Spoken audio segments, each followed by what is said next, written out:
দিলেন বিসমিল্লাহির রহমানির রহিম। লাকাদ কানা লাকুম ফি রাসূলিল্লাহি উসওয়াতুন হাসানাহ। রব্বুল আলামিন আল্লাহ পাক পবিত্র কুরআনুল কারীমের ভিতরে আয়াতে কারিমার ভিতরে আল্লাহ পাক আল্লাহ তাআলা উম্মতে মুহাম্মাদীদেরকে লক্ষ্য করে বললেন, হে নবীর উম্মতেরা, আমি আল্লাহ পাক আল্লাহ তাআলা তোমাদের মাঝে এমন একজন মহামানবকে পাঠিয়ে দিয়ে দিলাম। তোমাদের মাঝে যে নবীকে পাঠিয়ে দিলাম বান্দারে, ওই নবী হলো তোমাদের জিন্দেগির প্রতিটা ক্ষেত্রে ওই নবীর উত্তম আদর্শ তোমাদের মধ্যে রয়েছে। নবীর ওই উত্তম আদর্শগুলি যদি তোমরা তোমাদের জিন্দেগির ভিতরে যদি সবা পাইয়ে দাও, মেনে নাও, আমি রব্বুল আলামিন জানিয়ে দিয়ে দিলাম, বান্দা আমার নবীর রেখে যাওয়া, আমার নবীর রেখে যাওয়া আমানত, নবী রেখে যাওয়া আখলাক, নবী পাকের রেখে যাওয়া চরিত্রগুলো যদি তোমাদের জীবনের ভিতরে মেনে নাও, আমি আল্লাহ পাক জানিয়ে দিয়ে দিলাম তোমাদের জন্য দুনিয়ায় শান্তি, পরকালে নাজাত মিলে যাবে। সুবহানাল্লাহ। আজ আমাদের মধ্যে নবী পাককে মুহাব্বত করি,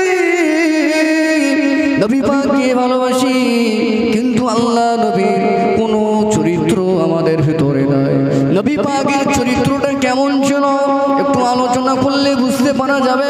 আল্লাহ নবী, দয়া নবী, নূরে নবী আমার, এই দিন ইসলামকে প্রতিষ্ঠিত করবার জন্য আল্লাহ নবী আমার বেঈমানদের বিরুদ্ধে ইসলামকে জিন্দা করার জন্য তামাম সাহাবায়ে কেরামদেরকে নবীর সঙ্গে নিয়ে যুদ্ধের ময়দানে গেলেন।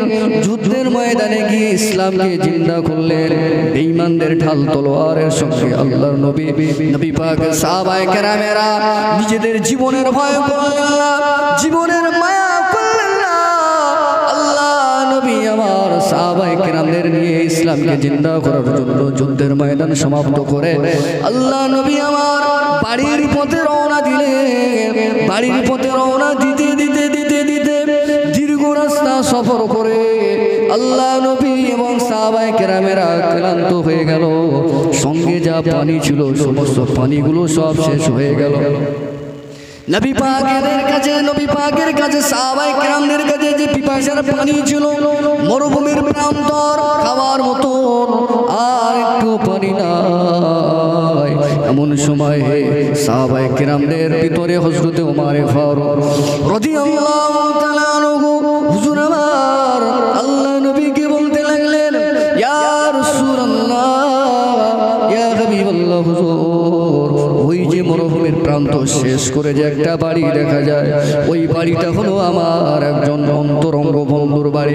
ইয়া রাসূলুল্লাহ, আমাদের কাছে যতটুকু পানি ছিল সব পানি শেষ হয়ে গেল, এখন পানির তৃষ্ণায় কলিজা খানা আমাদের ছটফট করে।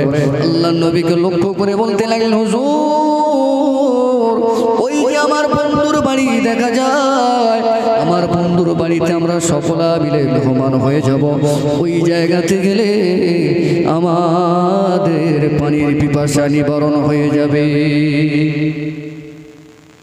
আল্লাহ নবী, নূরে নবী, দয়া নবী, মায়া নবী আমার হযরত ওমর ফারুককে বলতে লাগলেন, ও বাবাজি ওমর, তাহলে চলো যাওয়া যাক তোমার বন্ধুর বাড়িতে। আল্লাহ নবী তামাম সাহাবায়ে কেরামদেরকে সঙ্গে ঘুরে নিয়ে হযরত ওমর ফারুক রাদিয়াল্লাহু তাআলা আনহু হুজুরের বন্ধুর বাড়িতে চলে গেলেন। বন্ধুর বাড়িতে যখন চলে গেলেন, ওই বন্ধুটা হযরত ওমর ফারুক এবং আল্লাহর নবী এবং নবী পাকের তামাম সাহাবায়ে কেরাম অর্থাৎ অনেক লোক দেখে আশ্চর্য হয়ে যায়। মানে ওই লোকটা ছিল কৃপণ, বকিল, মানুষের পাতে জীবনে ভাত দেয় না, মানুষকে জীবনে খেতে দেয় না, মানুষ গেলে অসন্তুষ্ট হয়। এইরকম সমাজের নেচারের ভাবাপন্ন লোক আজ 2024 সালে আমাদের সমাজে নেই।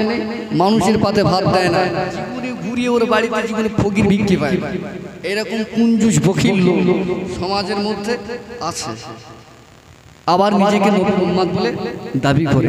তা আল্লাহর নবী সাহাবী হযরতে ওমর ফারুক রাদিয়াল্লাহু তাআলা আনহু যখন আল্লাহর নবীর সঙ্গে এবং তামাম সাহাবায়ে কেরামদেরকে সঙ্গে করে নিয়ে পানির পিপাসা নিবারণ করার জন্য ওই বন্ধুর বাড়িতে যখন গেলেন, এই বন্ধু দেখে অবাক হয়ে গেল, এত লোক সর্বনাশ হয়ে গেছে, আজ না জানি আমার কত টাকা খরচ।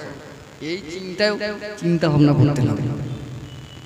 ও আমার ভাইজানেরা, নওজওয়ানেরা, যুবকেরা, ছেলেরা, বাচ্চারা, পদ্মানসীনা মা বোনেরা, আল্লাহ নবী আমার হযরতে ওমর ফারুক রাদিয়াল্লাহু তাআলা আনহু, আল্লাহ নবী সাহাবায়ে কেরামেরা সকলে মিলে যখন হযরত ওমর ফারুক রাদিয়াল্লাহু তাআলা আনহুর কাছে আল্লাহ নবীকে সঙ্গে নিয়ে যখন ওই মানুষটার বাড়িতে চলে গেল, ওই মানুষটাকে গিয়ে হযরত ওমর ফারুক বলতে লাগলেন, ও আমার বন্ধু, আজকে এমন একজন মানুষকে আপনার বাড়িতে নিয়ে এসেছি, এমন একজন মানুষকে আপনার বাড়িতে মেহমান হিসেবে নিয়ে এসেছি, যে মানুষটা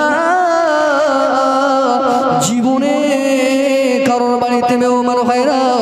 বন্ধুরে, তোমার কপালটা বড় ভালো, আসো আপনার বাড়িতে আল্লাহর নবী মেহমান হয়েছে। বন্ধুর সঙ্গে বলতে লাগলেন, আমার বন্ধুরে, আজ আমরা যুদ্ধের ময়দানে গিয়েছিলাম, কয়েকদিন আমাদের খাওয়া না, পিপাসার পানি যা ছিল সব শেষ হয়ে গেল, পানির পিপাসায় আমাদের কলিজাখানা শুকিয়ে যায়। বন্ধু, তোমার বাড়িতে যদি কিছু খাবার থাকে, কোনো পানির পিপাসা থাকে, বন্ধুরে আমাদের জন্য একটু পানির ব্যবস্থা করে দাও। এমন সময় হযরত ওমর ফারুকের বন্ধু এবারে ভাবতে লাগলেন, এতগুলি মানুষের খাওয়া আমি কিভাবে দেব? ঘরের ভিতরে চলে গেলেন আর বললেন, ও নবী পাকের সাহাবী হযরতে ওমর, তুমি এবং তোমার নবী সকলাই মিলে বসে থাকো, আমি আমার বাড়িতে চলে যাই, বাড়ির ভিতরে যদি কিছু আছে, যদি তাকে তোমাদের জন্য পরিবেশন করব। এই না বলে ওই ব্যক্তিটা ঘরের ভিতরে চলে যায়। ঘরের ভিতরে চলে গিয়ে বারে বারে বাহানা করতে লাগে, বারে বারে, কারণ সে বড় কৃপণ ছিল, আল্লাহ নবীকে খেতে দেবে না, সাহাবায়ে কেরামদেরকে খেতে দেবে না, এই মনে করে ঘরের ভিতর থেকে কিছুক্ষণ বাদে আবার হযরত ওমর ফারুকের সামনে আসলে হযরত ওমর ফারুকের কাছে এসে বলতে লাগলেন, ও ভাই ওমর, আপনি একটু অপেক্ষা করুন, আর কিছুক্ষণ পরে আপনাদের জন্য পানি এবং কিছু খাবার ব্যবস্থা আমি করব। এরকম বলে আবার চলে যায়। আবার কিছুক্ষণ পরে আবার ঠিক নতুন করে বাহানা করে হযরত ওমরের কাছে আসে। সাহাবায়ে কেরামের দিকে পানির পিপাসায় কাতর, আয়ের একটু পানি দিতে কি এত সময় লাগে? আসলে কিন্তু তার নিয়তটা ছিল আলাদা, সে মানুষকে খেতে দেবে না।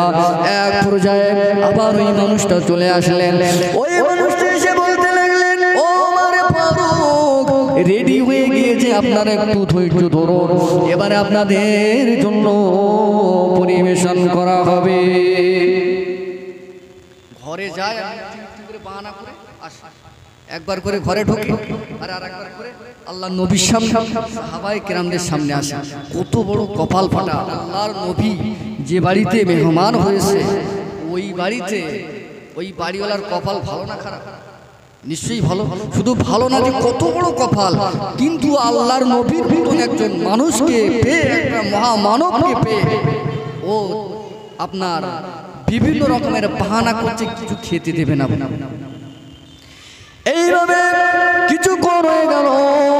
আল্লাহ নবী হযরত ওমরকে বলতে লাগে, ও ওমর, আমি রাসূলুল্লাহ, আমার পূজা হয়ে গিয়েছে, তুমি যে বন্ধুর বাড়িতে নিয়ে এসেছো, তোমার বন্ধুকে তুমি এখনো চিনতে পারো না, তোমার বন্ধু যে বড় কৃপণ, আমি রাসূলুল্লাহ, আমার খেতে দেবে না, পিপাসার পানি দেবে না, কাউকে কিছু দেবে না। চলো চলো চলো, এই জায়গা থেকে আমরা বেরিয়ে যাই। আল্লাহ রাসূলকে খেতে দিল না। নবীর রাডারে ধরা পড়েছে, নবী চিনতে পেরেছে, বুঝতে পেরেছে। নবী পাকের আশিকেরা, ও নবীর উম্মতেরা, আল্লাহ নবী তামাম সাহাবায়ে কেরামদেরকে সঙ্গে নিয়ে বেরিয়ে আসেন। হযরত ওমর ফারুক হুজুর এবারে রেগে গেলেন। আহারে, যাকে নিজের আপন বন্ধু ভেবেছিলাম, আল্লাহ নবীকে এনেছি, নবীকে কিছু খেতে দেওয়া তো দূরের কথা, একটু পিপাসার পানি পর্যন্ত দিল না। মনটা বড় খারাপ করে আল্লাহ নবীর সঙ্গে আবার বাড়ির পথে রওনা দিতে লাগলেন। বাড়ির পথে যখন বেরিয়ে এসেছে, কিছু দূর আসতে আসতে আল্লাহ নবী আমার সাহাবায়ে কেরামদেরকে সঙ্গে নিয়ে নবী আমার দুখানা করে হাত তুললেন। আল্লাহ নবী বললেন, ও আমার সাহাবায়ে কেরামেরা, বাবারা দাঁড়িয়ে যাও, দাঁড়িয়ে যাও, একটুখানি আমরা ওই ব্যক্তির জন্য আল্লাহর দরবারে দোয়া চাই। আল্লাহর নবী যখন এই কথা বললেন, হযরত ওমর ফারুক তখন মনে মনে ভাবতে লাগলেন, যে ব্যক্তিটা আল্লাহর নবীর সঙ্গে বেয়াদবি করেছে, নবী মনে হয় এর বিরুদ্ধে বদদোয়া করবে।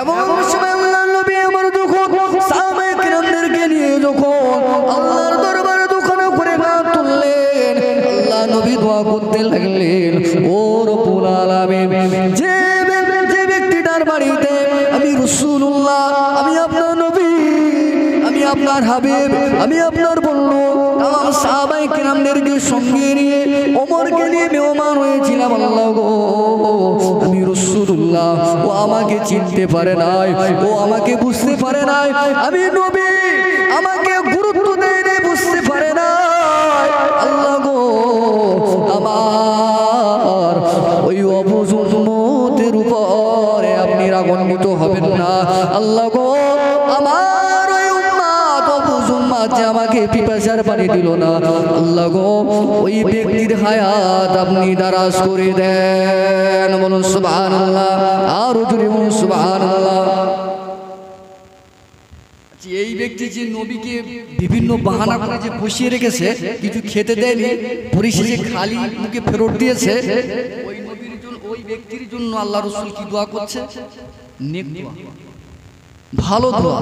হযরত ওমর ফারুক মনে মনে ভাবতে লাগলেন, আমি তো ভেবেছিলাম এই বেটার জন্য নবী বদদোয়া করবে, যে নবীকে তাড়িয়ে দিয়েছে, নবীকে খেতে দিল না, আর নবী আজকে তার হায়াত বৃদ্ধির জন্য, তার হেদায়েতের জন্য দোয়া চাইছে। নবী এটা ভাবছে। আমরা হলে কি করতাম বলেন? যদি কেউ একটু কোনো মানুষকে যদি একটু আঘাত করেছে, তার কত রকমের ক্ষতি করার আমরা চেষ্টা করি। তাহলে আমরাও নবীর উম্মত, আর সাহাবায়ে কেরামেরাও নবীর উম্মত। নবী পাক বড় দয়ার, আল্লাহ নবী জিন্দেগিতে কারো উপরে রেগেছেন না, কারো জন্য বদদোয়া করতেন না আল্লাহ রাসূল। এজন্য আল্লাহ পাক পবিত্র কুরআনুল কারীমের ভিতরে আমার আল্লাহ পাক বললেন, বিসমিল্লাহির রহমানির রহিম, ওয়া মা আরসালনাকা ইল্লা রাহমাতাল লিল আলামিন। আল্লাহ রাব্বুল আলামিন পবিত্র কুরআনুল কারীমের ভিতরে আমার নবীর শানে বললেন, এ জগতের মানুষেরা, পাঠিয়েছি যিনি তোমাদের নবী, ওই নবীকে শুধু নবী করে পাঠাইনি, ওই নবীকে কুল মাখলুকাতের জন্য, কুল কায়নাতের জন্য আমি আল্লাহ পাক দয়ার সাগর করে পাঠিয়েছি। সুবহানাল্লাহ। মহান রব্বুল আলামিন পবিত্র কুরআনুল কারীমের নাম্বার 1 প্রথম সূরা ফাতিহার ভিতরে আমার আল্লাহ পাক বললেন, আলহামদুলিল্লাহি রাব্বিল আলামিন আর রহমানির রহিম। আল্লাহ পাক বললেন, জগতের মানুষেরা, আমি ওই রব যে রবের তোমরা প্রশংসা করো, আমি আল্লাহ পাক রহমানুর রহিম, অতি দয়ালু দাতা। বান্দারে, আমি আল্লাহ একা দয়ার, আমি আল্লাহ পাকের কাছে একা দয়া থাকবে এটা হবে না, আমি আল্লাহ পাক আমার কাছে একা দয়া থাকবে এটা নয়, তোমাদের কাছে যে নবীকে পাঠিয়েছি ওই নবীও হলো আমি আল্লাহ রহমানুর রহিম, আর নবী হলো রাহমাতুল লিল আলামিন। সুবহানাল্লাহ। তাই আল্লাহর নবী আমার সাহাবায়ে কিরামদেরকে সঙ্গে নিয়ে ওই কৃপণ ব্যক্তির জন্য নবী আমার দোয়া করলেন, আল্লাহ পাক, আল্লাহ রে, আমার অবুঝ উম্মত, আল্লাহ আপনার তার উপরে গজব করবেন না। আল্লাহ আপনি তাকে হেদায়েত দান করুন আর তার হায়াত দারাজ করে দিন। নেক দোয়া করে চলে যাচ্ছে। হযরত ওমর ফারুক আল্লাহর নবীকে বলছেন, ইয়া রাসূলুল্লাহ, ইয়া হাবিবাল্লাহ, কোকিল ওই কৃপণ যে খেতে দিল না, তার জন্য আপনি নেক দোয়া করলেন। আল্লাহর নবী বললেন, ওমর, আমি যেটা বুঝি, আমি যা জানি, আমি যা বুঝি, তুমি সেটা জানো। নবী আমার तमाम সাহাবায়ে কেরামদেরকে সঙ্গে করে নিয়ে বাড়ির পথে রওনা হলেন। যেতে যেতে যেতে যেতে যেতে অনেকটা দূর এগিয়ে চলে আসলেন। এমন সময়তে রাস্তার মিডল পজিশনে একজন বুড়ি মহিলা, কোমরটা তার বেঁকা, ওই বুড়ি মহিলাটা রাস্তার উপরে দাঁড়িয়ে রয়েছে। নবী আমার সাহাবায়ে কেরামদেরকে সঙ্গে নিয়ে আস্তে আস্তে যখন বুড়ি মহিলাটার কাছে যখন চলে আসলেন, আল্লাহর নবীকে ওই বুড়ি মহিলা দেখতে পেয়ে আল্লাহর নবীকে দেখে সালাম নিলেন। আসসালাতু ওয়াসসালামু আলাইকা ইয়া রাসূলুল্লাহ, আসসালাতু ওয়াসসালামু আলাইকা ইয়া হাবিবাল্লাহ। হুজুর, আমি আপনার গুনাহগার উম্মত। হুজুর গো, আজ আমার বড় খুশনসিব। হুজুর, আপনি এই রাস্তা দিয়ে যাচ্ছেন, আমি যখন ইসলাম কবুল করেছিলাম আপনার কাছে, আমি বৃদ্ধা মহিলা ইসলাম কবুল করে চলে যাওয়ার পরে আমি বুড়ি মহিলা, আমার শরীর দুর্বল থাকবার কারণে আপনি রাসূলুল্লাহ আপনার দরবারে আমি যেতে পারি নাই। হুজুর গো, আমার মনে বড় আশা ছিল আপনাকে নিয়ে আমি আমার বাড়িতে একটু মেহমানদারি করব, কিন্তু আপনার দরবারে যাওয়ার মতন শক্তি আর সামর্থ্য আমার নাই। আজ আমার বড় কপাল, আপনি আমার বাড়ির সামনের রাস্তা দিয়ে যান। হুজুর গো, আমি বড় গরীব, আমার বাড়িতে আপনার নূরের পাক কদম মোবারক একটু তশরিফ রেখে দেন। আল্লাহ নবী আমার বুড়ি মহিলাকে বলতে লাগলেন, ও মা, বুড়ি মা, আমি যে মুসলমানদের নবী, কিভাবে তুমি আমাকে চিনেছো? ওই সময় ওই বুড়ি মহিলা বললেন, ইয়া রাসূলুল্লাহ, ইয়া হাবিবাল্লাহ, আপনি যখন মরুভূমির দূর প্রান্তের রাস্তা দিয়ে যখন আসছিলেন, আমি দূর থেকে লক্ষ্য করে দেখতে পেলাম আপনার মাথার উপর দিয়ে আসমানের ঠান্ডা মেঘের ছায়া আপনি আসেন, আর ওই মেঘের ছায়া আপনার সঙ্গে সঙ্গে আসে। ইয়া রাসূলুল্লাহ, নবী গো, ওই মেঘ দেখে আমি বুঝে নিয়েছি আমার নবী, আমার রাসূল তিনি তশরিফ রাখছে। হুজুর, আপনার এই সিমটম দেখে আমি চিনতে পেরেছি নবী গো, আমি বৃদ্ধা মহিলা বুড়ি মা, আমার বাড়ি একটু তশরিফ রেখে দেন। আল্লাহ নবী আমার সাহাবায়ে কেরামদেরকে বললেন, ও আমার সাহাবায়ে কেরামেরা, এই বৃদ্ধা মায়ের বাড়িতে চলো, কেননা নবী আবার মহিলাদের বড় সম্মান করতেন। নবী আমার বৃদ্ধা মহিলাদেরকে বড়ই ভালোবাসতেন। নবীকে জিজ্ঞাসা করা হয়েছিল, ইয়া রাসূলুল্লাহ, ইয়া হাবিবাল্লাহ, হুজুর গো, আপনি কেন বৃদ্ধা মহিলাদেরকে বড় ভালোবাসেন? আপনি কেন মহিলাদেরকে কেন ভালোবাসেন? আল্লাহ নবী বললেন, ও আমি রাসূলুল্লাহ বৃদ্ধা মহিলাদেরকে এই কারণে বেশি ভালোবাসি, বৃদ্ধা মহিলারা হয়ে যায় দুর্বল, শরীরের ক্ষমতা থাকে না, আর আমি রাসূলুল্লাহ জীবনে আমার মায়ের আদর সোহাগ থেকে আমি বঞ্চিত হয়েছে, তাই আমি বৃদ্ধা মহিলাদের দেখলে পরে আমার মা জননীর কথা মনে পড়ে যায়।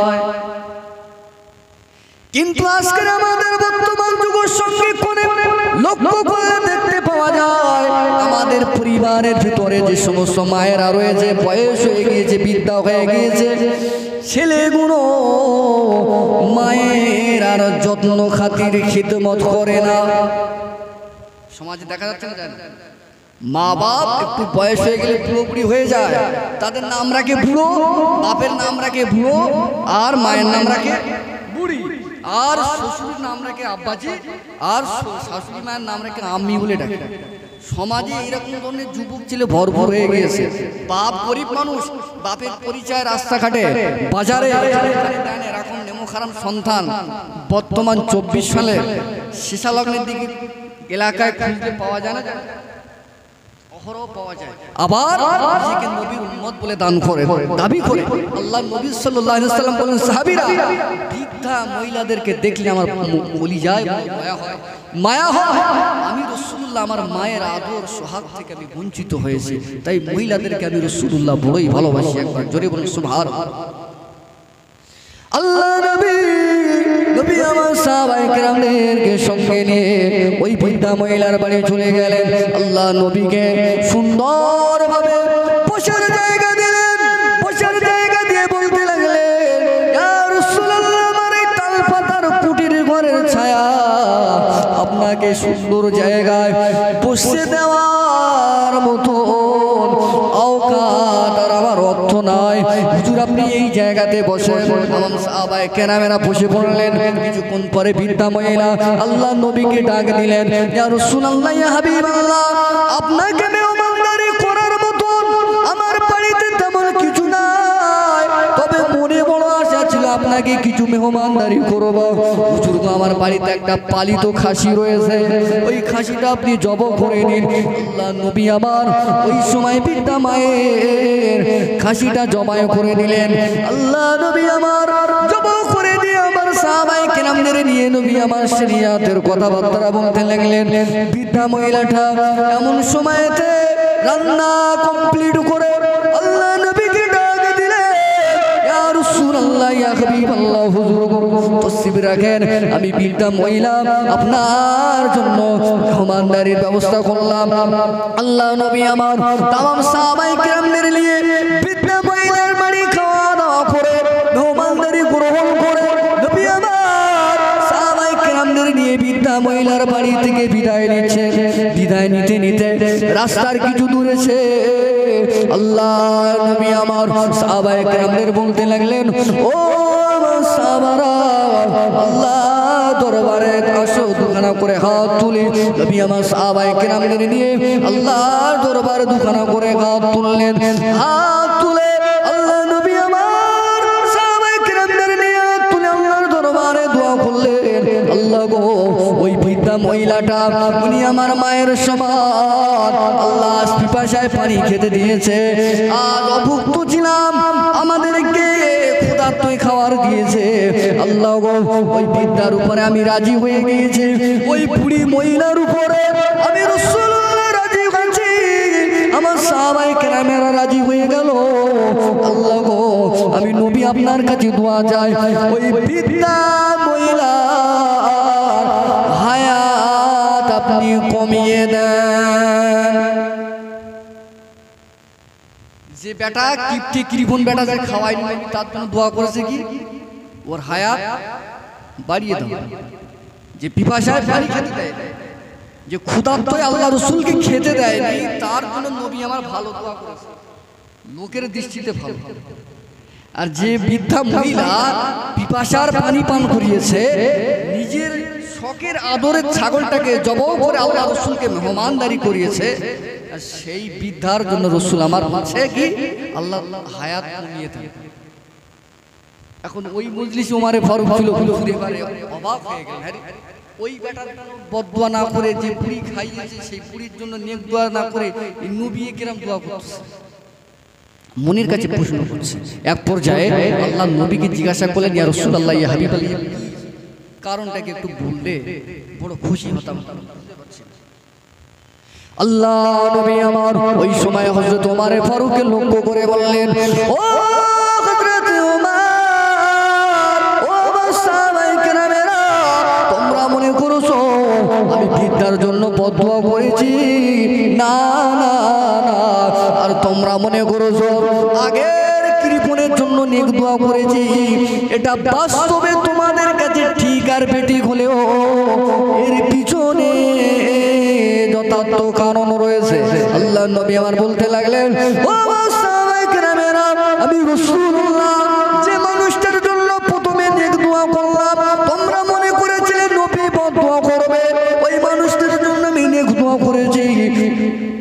এর কারণটা হলো ওই মানুষটা বড় কৃপণ, ওই মানুষটা বড় কঞ্জুস। আমি এই কারণে তার জন্য দোয়া চেয়েছি। ওই মানুষটা জীবনে এত বড় গুনাহগার ছিল, ওই গুনার কারণে ওই ব্যক্তিটা জাহান্নামের পথে অগ্রসর হয়েছে। তাই আমি রাসূলুল্লাহ ওর জন্য আল্লাহর দরবারে দোয়া চেয়েছি, আল্লাহ ওর হায়াত দারাজ করে দিয়ে আল্লাহ পাক ওকে হেদায়েত দান করুন, ওর জন্য দোয়া চাওয়া হয়েছে। আল্লাহ যদি ওর হেদায়েত দেয় আর ও যদি হায়াত বেশি পায়, না জানি একদিনও তওবা করার সুযোগ পাবে, একদিন ভালো হতে পারবে, ভালো হওয়ার সুযোগ পাবে। এই ভালো হওয়ার জন্য ও যাতে জান্নাতে বেনে যেতে পারে, আমি রাসূলুল্লাহ এই জন্য ওর জন্য অনেক দোয়া করেছি। বলুন সুবহানাল্লাহ। নবী আমার বলতে লাগলেন, তোমরা মনে করেছো বুড়ি মায়ের জন্য বদদোয়া করেছি? না না না, বুড়ি মায়ের জন্য বদদোয়া করি নাই। রাসূলুল্লাহ দেখতে পাচ্ছি ওই বুড়ি মহিলাটা দুনিয়ার জমিনে যে ব্যক্তির সে যে ভালো হবে, ওই ব্যক্তিটার টোটাল জিন্দেগিটা ভালো হয়ে যাবে। আর যে ব্যক্তিটার শেষ পরিণতি খারাপ হবে, গুনাহগার হয়ে মৃত্যুবরণ করবে, আমি রাসূলুল্লাহ জানিয়ে দিয়ে দিলাম ওই ব্যক্তিটা জাহান্নামী হবে। আমি জানি না বুড়ি মহিলার কতদিন হায়াত আগামীতে রয়েছে, বুড়ি মহিলার সেবা যত্ন করার কেউ নাই।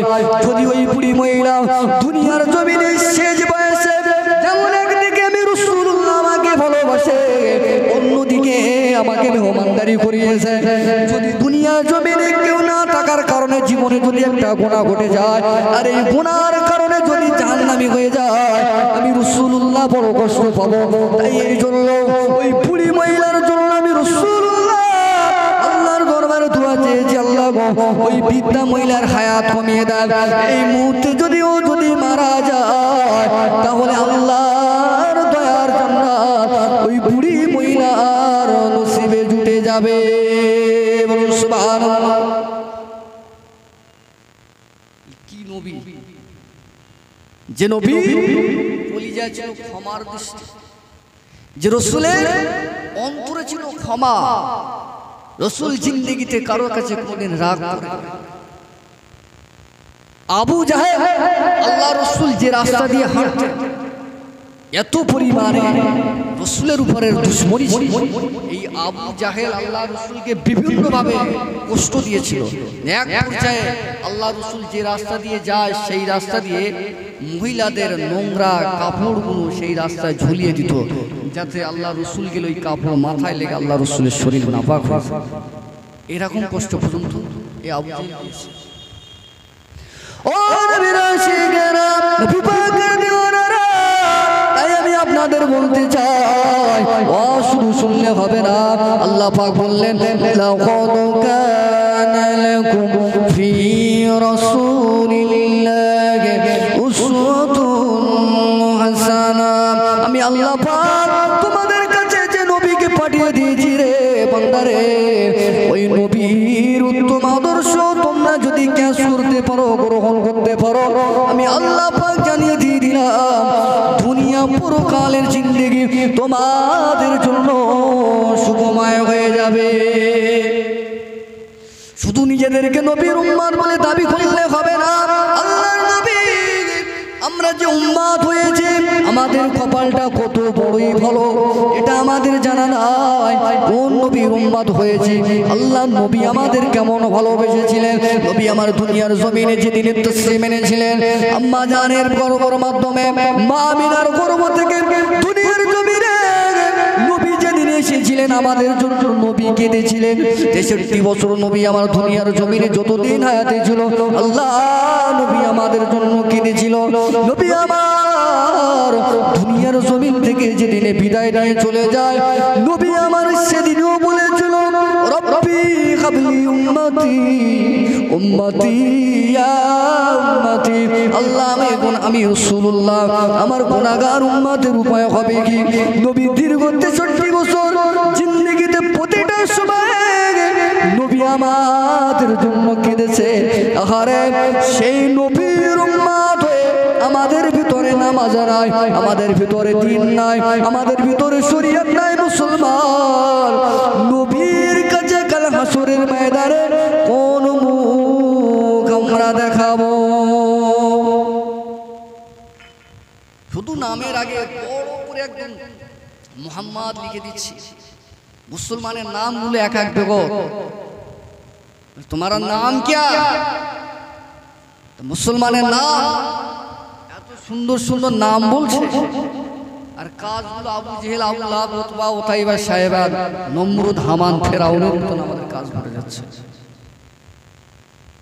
বলে কোন মুখ আল্লাহর পাকের কাছে, নবী পাকের সামনে কোন মুখ আমরা দেখাবো? ও আমার ভাইজানেরা, নওজোয়ানেরা, যুবকেরা, ছেলেরা, বাচ্চারা, আল্লাহ নবী আমাদের কেমন ভালোবাসতেন। এক তারিখে আল্লাহ নবী আমার আম্মা জান ফাতেমা, আম্মা জান আয়েশা সিদ্দিকা রাদিয়াল্লাহু তাআলা আনহা, আম্মা জানের হুসনা মুবারকে আল্লাহ নবী আমার তশরিফ রাখলেন। আল্লাহর নবী পাক আম্মা জান আয়েশা সিদ্দিকা রাদিয়াল্লাহু তাআলা আনহার হুসনা মুবারকে যেদিন তশরিফ রেখেছিলেন, পালাতে গিয়েছিলেন আম্মা জান, ওই সময় আল্লাহর নবীকে লক্ষ্য করে বললেন, ইয়া রাসূলুল্লাহ, ইয়া হাবিবাল্লাহ, হুজুর আমি আপনার বিবি, আমি আপনার আদরের বিবি, আমি আপনার ছোট বিবি, হুজুর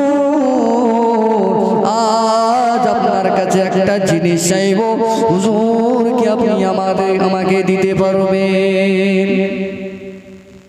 আজ আমাদের বিবিরা, আমাদের স্ত্রীরা স্বামীদের কাছে চায়, এমন এমন জিনিস চায় যে জিনিসগুলো দিলে না ওই স্ত্রীর ঈমান যাবে, স্ত্রীও জাহান্নামে যাবে সেই জিনিসগুলো নিলে, আর ওর সাথে স্বামীও যাবে।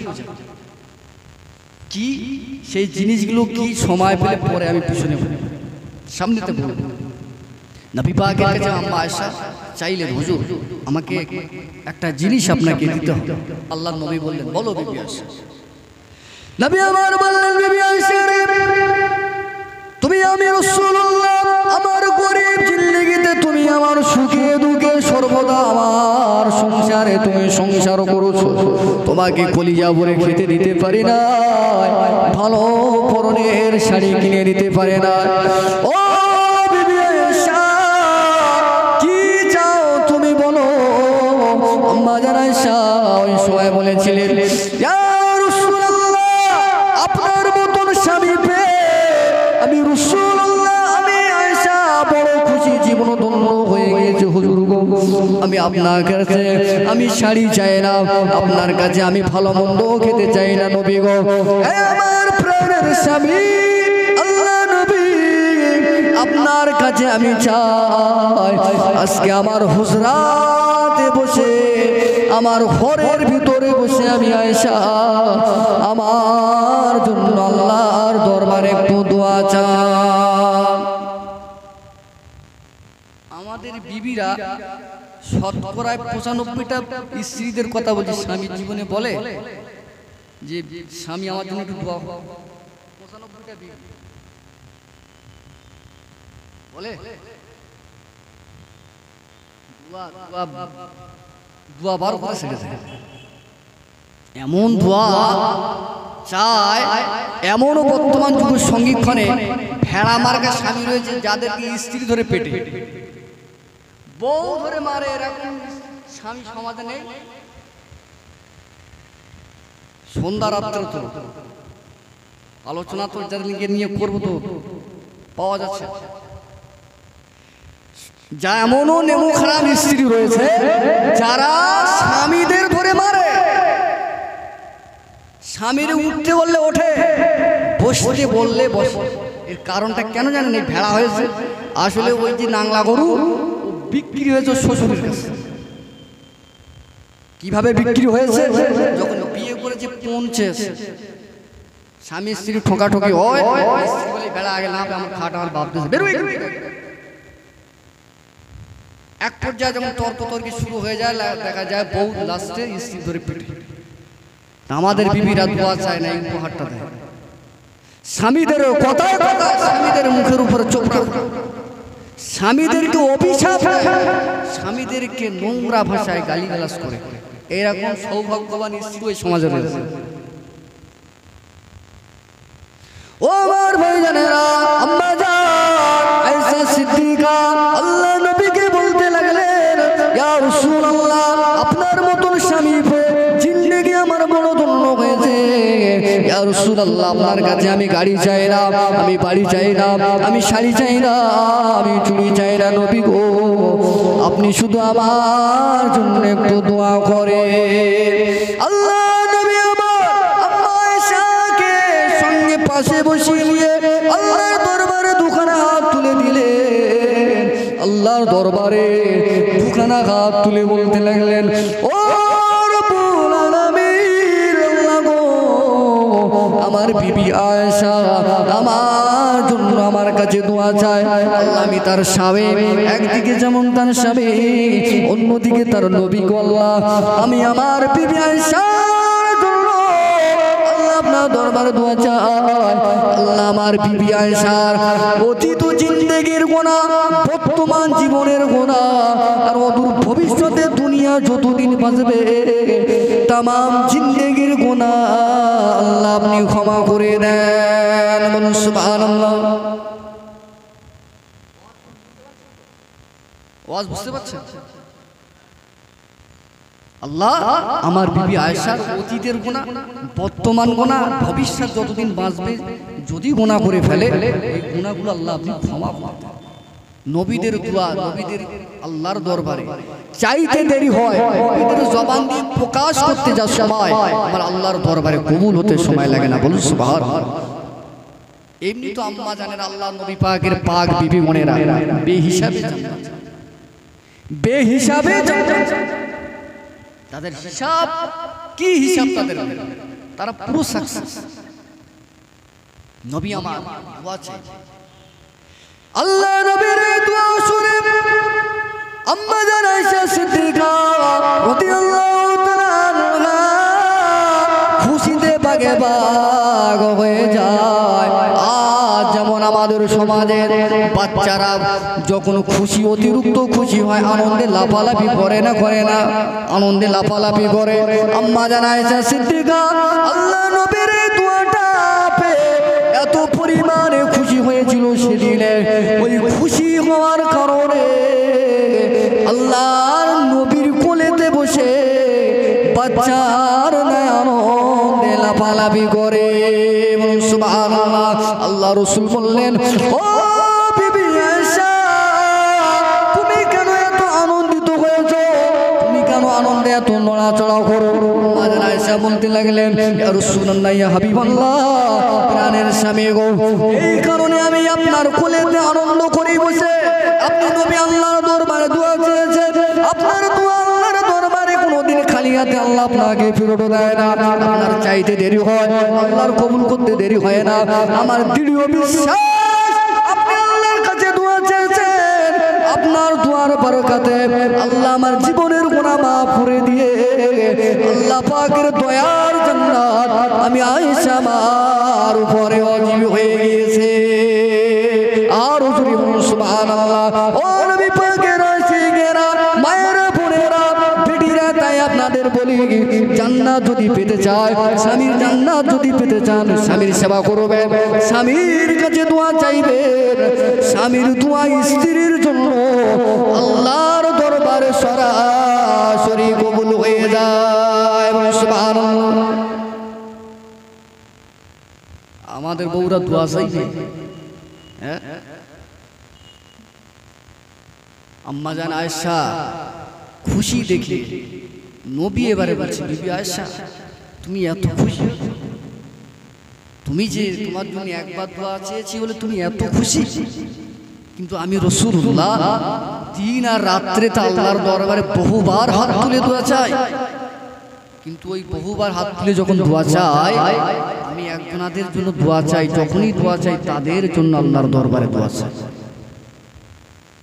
তোমার একবারের যদি দোয়া চাতে তুমি যদি এত খুশি হও, তাদের জন্য আমি যখনই আল্লাহর কাছে হাত পাতি দোয়া চাই। আম্মা আয়েশা বলতে লাগলেন, ইয়া রাসূলুল্লাহ, ইয়া হাবিবাল্লাহ, তারা আবার তাদের পরিচয়টা কে কে এমন ব্যক্তি যারা আপনার অন্তরঙ্গ? আল্লাহ নবী দিন দুনিয়া বাদশা হাবিবুল্লাহ নবী জনাবে মুহাম্মদুর রাসূলুল্লাহ সাল্লাল্লাহু আলাইহি ওয়াসাল্লাম নবী আমার ওই সময় আম্মা আয়েশাকে বলতে লাগলেন, ও বিবি আয়েশা, আমি রাসূলুল্লাহ যাদের জন্য আল্লাহর দরবারে যখনই হাত তুলে দোয়া চায় তারা আর অন্য কেউ নয়, তারা অন্য কেউ নয়, তারা হলো আমি রাসূলুল্লাহ আমার গুনাহগার উম্মত। বলুন সুবহানাল্লাহ। আমি যখন ফজরের নামাজ পড়ি, ফজরের নামাজ বাদে যখন আল্লাহর দরবারে দোয়া চাই, আমার গুনাহগার উম্মতের জন্য দোয়া চাই, জোহরের যখন নামাজ পড়ি উম্মতের জন্য দোয়া চাই, আমি যখন আসরের নামাজ পড়ি আমি রাসূলুল্লাহ উম্মতের গুনাহগার উম্মতের কথা ভেবে আল্লাহর দরবারে দোয়া চাই, আমি রাসূলুল্লাহ যখন মাগরিবের নামাজ আদা করি মাগরিবের মধ্যে আল্লাহর কাছে আমার গুনাহগার উম্মতের জন্য দোয়া চাই, আমি রাসূলুল্লাহ যখন ইশার নামাজ আদা করি ইশার নামাজ আদা করে আমার গুনাহগার উম্মতের জন্য আল্লাহর দরবারে দোয়া চাই, আমি রাসূলুল্লাহ যখন রাত 3 ভাগের 2 ভাগ হয়ে যায় সারা মানুষ দুনিয়ার মানুষ আরামের বিছানায় ঘুমিয়ে পড়ে, আমি রাসূলুল্লাহ আরামের বিছানা ছেড়ে দিয়ে বিবি আয়েশা রে তাহাজ্জুদের জন্য নামাজে আমি দাঁড়িয়ে যাই, তাহাজ্জুদের নামাজ শেষ করে আমি রাসূলুল্লাহ আল্লাহর দরবারে আবার দোয়া চাই, ওই তোমার ভিতরেও আমার গুনাহগার উম্মতের দোয়া আমি রাসূলুল্লাহ চাই। সুবহানাল্লাহ। আর সুবহানাল্লাহ। নারে তাকবীর, নারে রিসালাত। আল্লাহু আকবার। আসলে চাষ নারে রিসালাত মানে ইয়া রাসূলুল্লাহ বলতে হবে। এই বাংলাদেশের কপাল ফাটা হতচ্ছাড়ারা আজকে সারা জীবন ওই নারায় তাকবীর হয়েছে, আর আমাদের এলাকার হুজুরগুলো এরাও এমন হয়েছে এই শুধু নারায় তাকবীর আর সিলসিলা হক এই দুটো ছাড়া আর কোনো তাকবীর এরা দেয় না।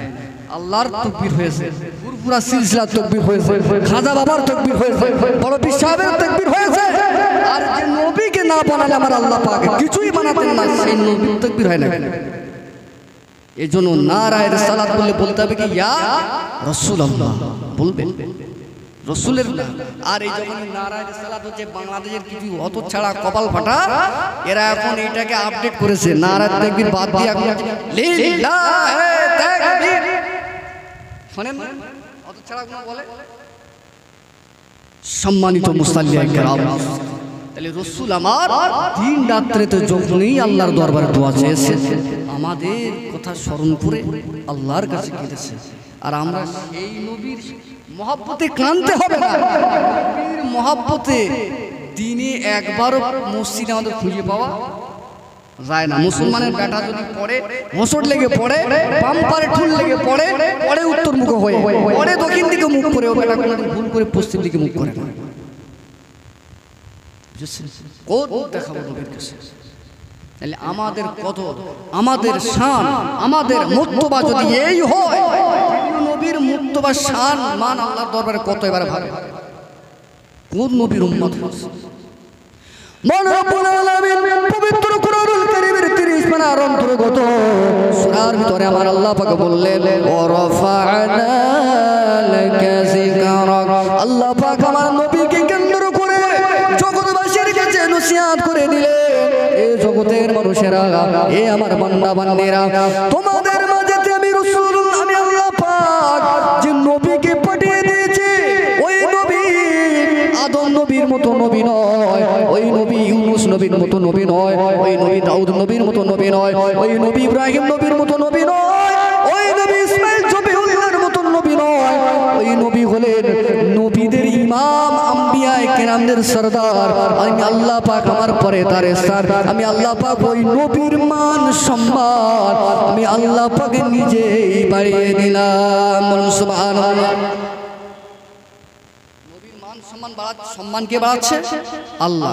আর এক শ্রেণীর হতচ্ছাড়া কপাল খাটা পিনে মারখা পাকের মান সম্মানকে তারা খাটো করছে, নেই এলাকায় ঘুরে বেড়াচ্ছে। এই এদেরকে ধরে মারলে হবে না, এদেরকে কি করবেন? মারির থেকে তাড়া করতে হবে। মোস্তফার শানে এদের গুস্তাখি। আর জেনে রাখবেন গুস্তাখি রসুল যে হবে, রসুলের দুশ্মন যে হবে, সেই ব্যক্তি জান্নাত তো দূরের কথা, জান্নাতের সুখ ঘ্রান্ত যত ব্যথা আল্লাহর নবীকে, যত ব্যথা, যত দল আর মত মুহাম্মদকে।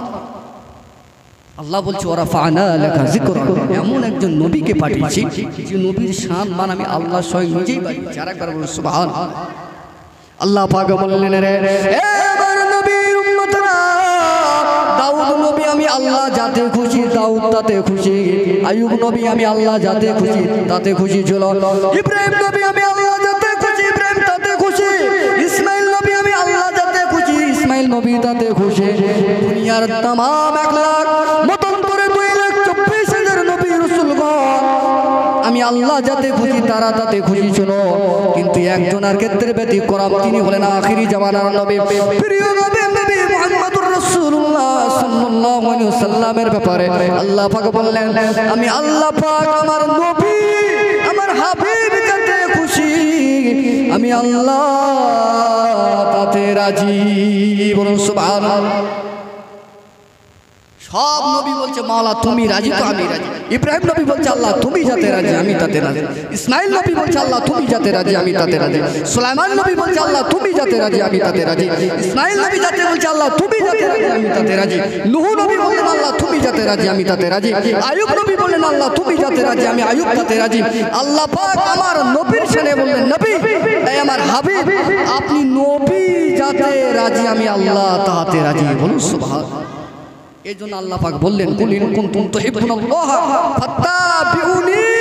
আল্লাহ পাক বলছেন আমি আল্লাহ আমাকে পেতে গেলে আমার সঙ্গে প্রেম করতে গেলে আমাকে ভালোবাসতে গেলে সর্বপ্রথমে অর্ডার করলাম আমার নবীকে আগে তোরা ভালোবাস। আল্লাহ এখানে বলেন আমাকে আগে বাস, আল্লাহ বললেন আগে নবীকে ফাত্তাবিউনি। ফাত্তাবিউনি নবীর ইতাআত আগে, নবীর ইত্তেবা আগে করো। আর নবীর ইত্তেবা যে করলো আমি আল্লাহ পাক সে আমার অনুসরণ আমার ভালোবাসা সে পেয়ে গেল। বলুন সুবহানাল্লাহ। আমাদের নবীর ইত্তেবা নবীর ভালোবাসা। গ্রামে আমাদের 2 টাকার নেতা যারা আছে, সমাজের চরিত্র যাদের খারাপ, জিনাখোর যারা, লম্পট যারা, যাদের চরিত্রের কোনো ঠিক নাই, যাদের দিন রাত কোন জায়গায় কাটে ঠিক নাই, আমরা তাদেরকে সামনে পেলে স্যালুট করি। আর বিশ্বনবীর শানে আমরা ক্যাম্প করতে গেলে কোমরে না পা, তাই তো সমাজে ঘটছে। আমার ভাইজানেরা ফুল আমার বুঝবেন না, সময় আমার খুবই অল্প।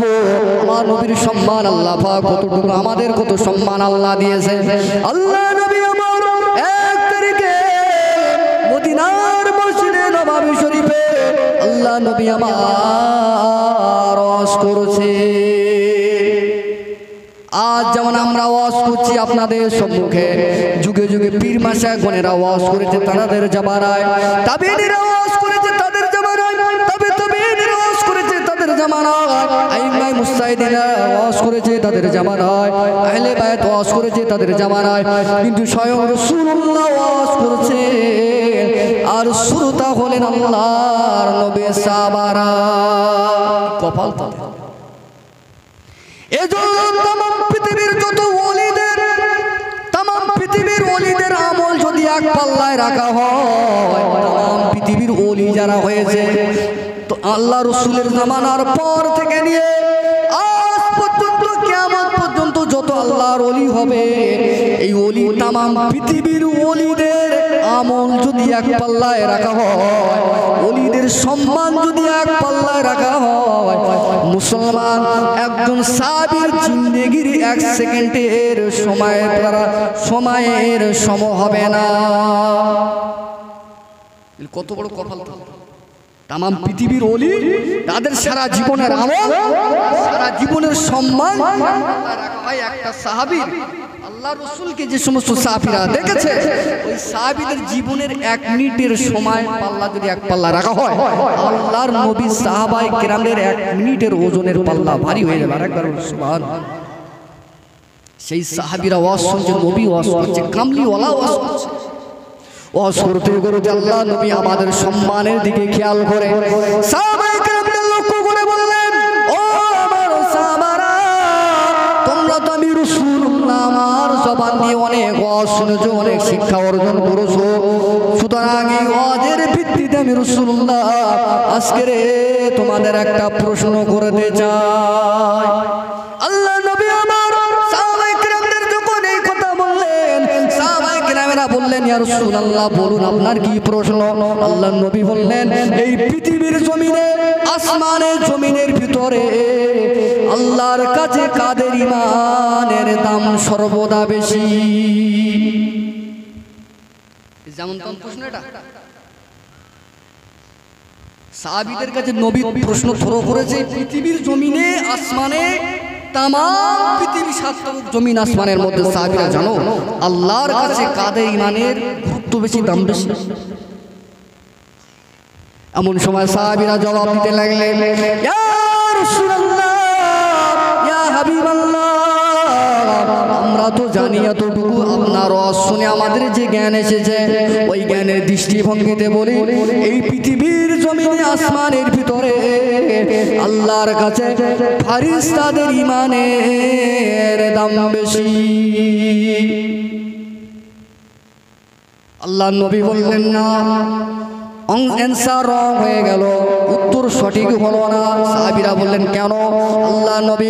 আল্লাহ নবীকে সাহাবীরা প্রশ্ন করলেন, হুজুর আমাদের থেকে তো আমল বেশি ফেরেশতারা করে, আমরা ঘুমাই, ওই সময় ফেরেশতারা ঘুমায় না। আল্লাহর কেউ তাসবিহ পড়ে, কেউ জিকির করে, বিভিন্ন ফেরেশতারা বিভিন্ন কর্মের ভিতরে, দায়িত্বের ভিতরে রয়েছে, আমরা খাই, ফেরেশতারা খায় না। এই কারণে আল্লাহর সর্বদা কাছে তো ফেরেশতারা থাকে, সুতরাং আমাদের থেকে তাদের ঈমান বেশি। আল্লাহ নবী বলল উত্তর হলো না। সাহাবীরা বলল কেন হলো না?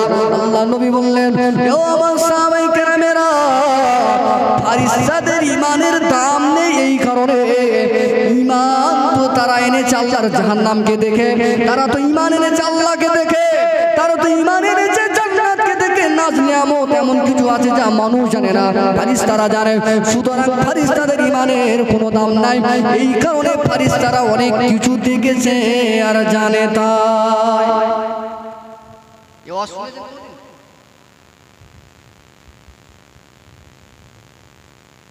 আল্লাহ নবী এবারে বলতে লাগলেন, ফেরেশতা আমার সাহাবায়ে কেরামেরা, উত্তর তো হলো না, এবারে ভালো করে চিন্তা ভাবনা করে বলো। এমন সময়ে আল্লাহ নবীর সঙ্গে সাহাবায়ে কেরামেরা বলতে লাগলেন, ইয়া রাসূলুল্লাহ, ইয়া হাবিবাল্লাহ, আল্লাহর কাছে তাদের ঈমানের দাম বেশি আল্লাহর নবীদের।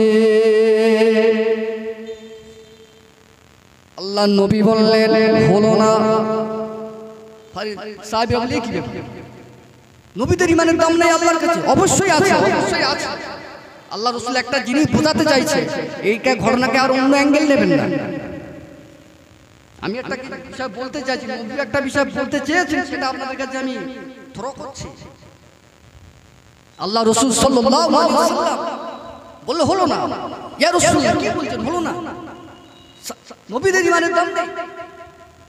আল্লাহ নবী আমার বললেন, সাহাবীরা এই কারণে হলো না, আল্লাহকে তো আল্লাহর সঙ্গে নবীদের কথাবার্তা হয়, আল্লাহর নবীদের সঙ্গে আল্লাহ পাকের ফেরেশতাদের সঙ্গে কথাবার্তা হয়।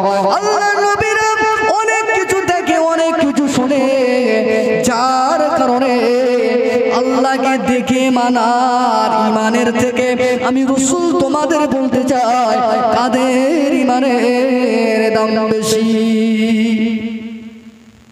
সাহাবীরা বলতে লাগলেন, ইয়া রাসূলুল্লাহ, আপনার কাছে ওয়াজ শোনা মতে নাহনু, আমাদের, অর্থাৎ আমরা সাহাবীরা, আমাদের ঈমানের দাম বেশি।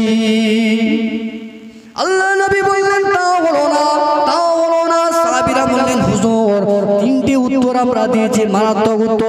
ফেরেশতাদের ঈমানের দাম বেশি, নবীদের ঈমানের দাম বেশি, আমাদের ঈমানের দাম বেশি, কোনোটা উত্তর আপনার কাছে গ্রান্টেড হলো না। হুজুর আমাদের জ্ঞান এখানে অক্ষম। আমরা এবারে বলি আল্লাহু আ'লামু ওয়া রাসূলুহু, এই সমস্ত বিষয়ে আল্লাহর নবী ভালো জানে। হুজুর আমরা বলতে পারি, উত্তর আপনি। নবী আমার বলতে লাগলেন, ও মুসলমানেরা, আজ এই জলসার প্রাঙ্গণে আপনাদের এখনো পাওয়া যায় না।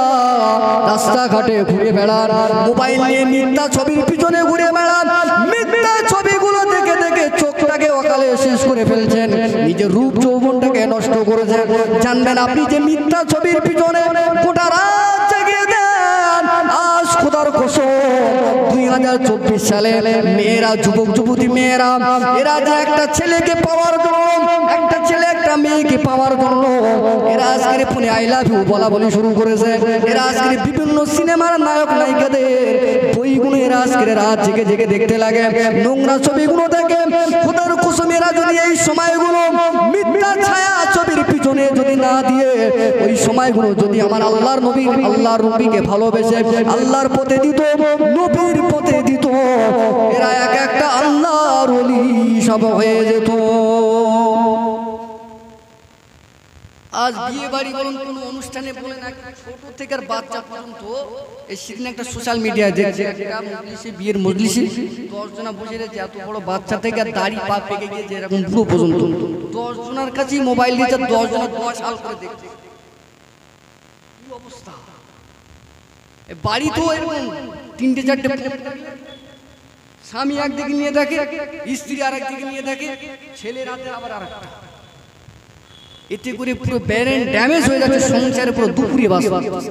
এই সমস্ত অ্যাডাল্ট যুবক যুবতীগুলো এরা যদি মুস্তাফা জানে রহমতের মহব্বতে এদের সময়সূচিগুলো যদি আল্লাহ রাসূলের পথে দিত, নামাজে যদি দিত, যে রাতগুলো জেগে জেগে মিথ্যা ছায়া ছবির পিছনে সময়গুলো দিয়ে রূপ যৌবনটাকে শেষ করে ফেলছে, ওই সময়গুলো যদি এরা তাহাজ্জুদের পার্টিতে কাটাতো, এরা এক একটা আল্লাহর ওলি বনে যেত। আল্লাহ রাসূল সাল্লাল্লাহু আলাইহি সাল্লাম বললেন, ও ফেরেশতারা, আমি তো তাদের ঈমানের কথা বলছি, তাদের ঈমানের দাম বেশি। তোমরা তো সাহাবী, আমি রাসূল, আমাকে তো দেখেছো, আমার কথা তোমরা নিজ কানে শুনেছো, আমার সঙ্গে যুদ্ধের ময়দানে গিয়েছো। সুতরাং আমাদের থেকেও এক শ্রেণীর মানুষ আছে যাদের ঈমানের দাম বেশি। সাহাবীরা বললেন, ইয়া রাসূলুল্লাহ, তারা কারা? আল্লাহ নবী দিন ও দুনিয়া বাদশা হাবিবুল্লাহ নবী আমার ওই সময় বলতে লাগলেন, ও আমার সাহাবীরা, আমি রাসূলুল্লাহ দুনিয়ার জমিন থেকে যেদিন ওফাত হয়ে যাব, ওই জামানা থেকে নিয়ে কিয়ামত পর্যন্ত যত মুসলমান আসবে, ওই সমস্ত মুসলমানদের ঈমানের দাম সব থেকে বেশি। বলুন সুবহানাল্লাহ। সাহাবীরা বলেন, হুজুর কি করে হয়?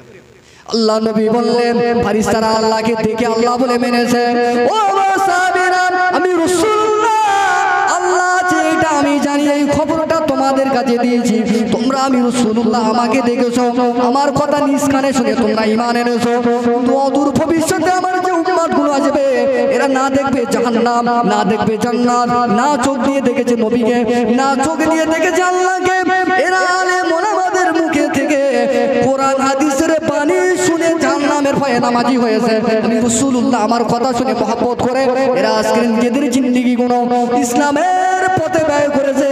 এক কথায় না দেখে শুধু কানে শুনেছে, আর কানে শোনার কারণে মেনে নিয়েছে, এর অনুযায়ী জীবন যাপন গঠন করেছে। এই জন্য আল্লাহর দরবারে আখিরি জামানার উম্মতের ঈমানের দাম বেশি। এত সম্মান আমাদের, শুধু একটু করে নামাজি বেনে যাওয়ার, এত সম্মান আল্লাহ আমাদের দিয়েছে। একটু দরুদ পড়ি, আল্লাহুম্মা সাল্লি আলা সাইয়্যিদিনা, জোরে জোরে পড়েন না, ওয়া আলা আলি সাইয়্যিদিনা। দয়ার নবীকে আমরা জানাই হাজারো সালাম, দয়ার নবীকে আমরা জানাই হাজারো সালাম। দিনের তর নবী আমার কত ব্যথা পাইলেন, বিদিনের দেওয়া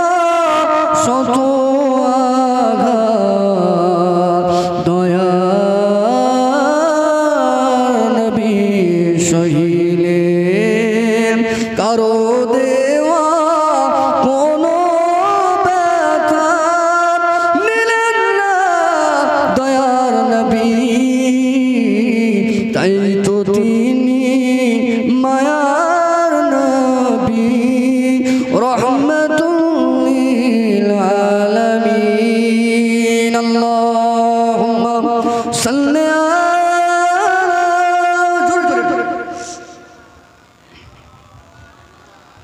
وعلى آل سيدنا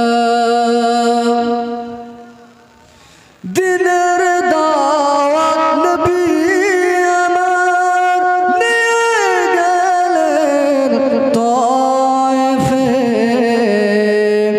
নিষ্ঠুর তয়েফবাসী মারিল পাথর নূর নবীজির নূরের দেহে আল্লাহর আরশ কেঁপে ওঠে নবীর বিরহে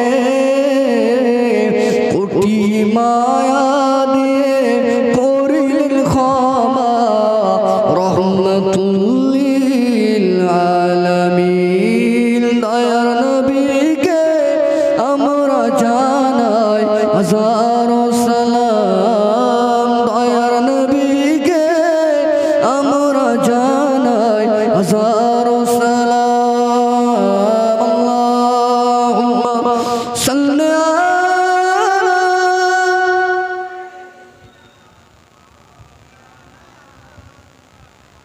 وعلى آل سيدنا শুরু থেকে আমি আপনাদের কাছে আলোচনা করেছি প্রথমে আমার টপিকস নেমটা রেখেছিলাম বিশ্বনবীর ক্যারেক্টারের উপরে বিশ্বনবীর চরিত্রের উপরে আলোচনা করতে করতে আমি চলে এসেছি এতক্ষণ তো আলোচনা করলাম রাসূলের ক্যারেক্টার এবং নবী পাকের উম্মতের সম্মান আমার রাসূলের কেমন সম্মান আল্লাহ দিয়েছে যেহেতু ওয়ারাফা'না লাকা যিকরাক আল্লাহ বলেন হাবিব আমি আল্লাহ তোমার শান মান আমি আল্লাহ পাক বাড়িয়ে দিলাম কতটুকু বাড়িয়ে দিয়েছে একটু বলবো যেহেতু আজকে এই মাদ্রাসা পানাপুকুর এই মক্তবখানা উদ্বোধন অন্যদিকে বিশ্বনবী দিবস আজ এই মাসে আল্লাহ রাসূলকে আল্লাহ পাক কত মহব্বত করতেন আহারে কোন নবীকে আমরা পেয়েছি যে রাসূলকে যে নবীকে আমার আল্লাহ পাক নিজে স্বয়ং ভালোবাসে যে রাসূলকে এত ভালোবাসে এই ভালোবাসাটাকে আরো উৎকৃষ্ট মানের শ্রেষ্ঠ করার জন্য আল্লাহ পাক আমার রাসূলকে দুনিয়ার জমিন থেকে মিরাজের মাধ্যমে স্বয়ং দিদারে ইলাহি দিলেন বলুন সুবহানাল্লাহ এত ভালোবাসা যেটা নবী আদম থেকে নিয়ে নবী ঈসা রুহুল্লাহ পর্যন্ত কোন নবীর তাকদীরে আল্লাহ পাক রাখেনি আমার ব্যতিক্রম আমাদের রাসূল